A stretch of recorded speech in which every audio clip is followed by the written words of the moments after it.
నాకు రోమ్ నగరం తగలబడిపోతుంటే నీరో ఫిడోల్ వాయించినట్టు ఉంటుంది. అలాంటి సంఘటన అన్నిసార్లు పెద్ద సంఘటనలు జరగక్కర్లేదు జీవితంలో.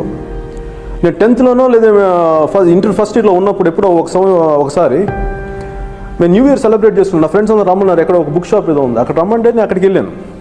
సో అంటే నాకు కూడా తెలియదు, అంటే అందరూ ఎంజాయ్ చేస్తాను కదా, హ్యాపీ న్యూ ఇయర్ అంటుంటే నేను కూడా హ్యాపీ న్యూ ఇయర్ ఇట్లా అరుస్తుంటే నా ఎదురుగా ఒక రిక్షా అబ్బాయి, నా వయసే ఉంది, మేబీ నాకంటే సంవత్సరం చిన్నోడే ఉండొచ్చు, అటు మమ్మల్ని అలాగే చూస్తున్నాడు. అబ్బాయి చూస్తున్న కడుపు తరుకుపోయింది. అంటే అతనికి లేనిది నాకెందుకు ఉంది? ఒకడే చలికి ముడుచుకుపోయి వణికిపోతా, ఒక జనవరి 1st చలికాలం వణికిపోతుంటే మేమందరం ఏం చేస్తున్నాం, ఇలా ఏమన్నా మా ఫ్రెండ్స్ అందరూ బీర్ బాటిల్స్ తీసుకున్నారు, అది నేను తాగను.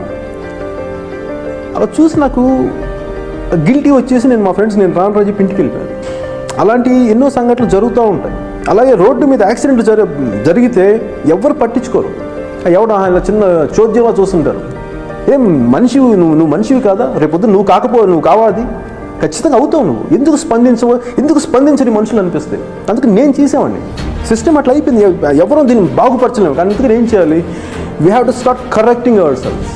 అంటే మనల్ని మనం సరిదిద్దుకుంటూ మనం తీసుకెళ్ళాలి. ఒక 4 తప్పులు ఉన్నాయి, 4 తప్పులు సరిదిద్దుకుంటూ, ఓకే నేను ఏదన్నా ఏ పనులు చేసినా సరే వాటిని నేను ఒప్పుకుంటూ వాటిని సరిదిద్దుకుంటూ ముందుకు వెళ్ళకపోతే మటుకు ఎప్పటికీ ప్రపంచం నడవదు, మన దేశం ఇట్లా ఇంకా అధోగతిలోకి వెళ్తానే ఉంటుంది. అసలు అందరికీ ఉండే ఆవేశాలు నాకు ఉన్నాయి, కొత్త ఆవేశాలు బట్టి ఖచ్చితంగా నాకు లేవు.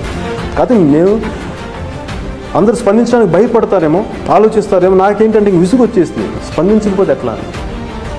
అండ్ ఏం లేదు, నా కంఫర్ట్స్ పోతాయి, నాకేదైనా జరిగిపోతాయి, నేను ఎక్కువ టైం కేటాయించలేనేమో, ముఖ్యంగా నా బతుకు దేనికి,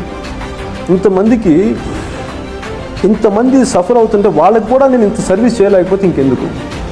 కాదు నాకు ఇంతమంది అభిమానులు ఉన్నాం, మేమందరం చేయకపోతే మేము ఖచ్చితంగా చేయగలం అనే నమ్మకం నాకు కలిగిన తర్వాత నేను నిలబడగలను, నేను నా ప్రాణాలు పోయినా పర్వాలేదు నేను నిలబడగలను అనుకున్న తర్వాతే నేను ఓపెన్ చేశాను.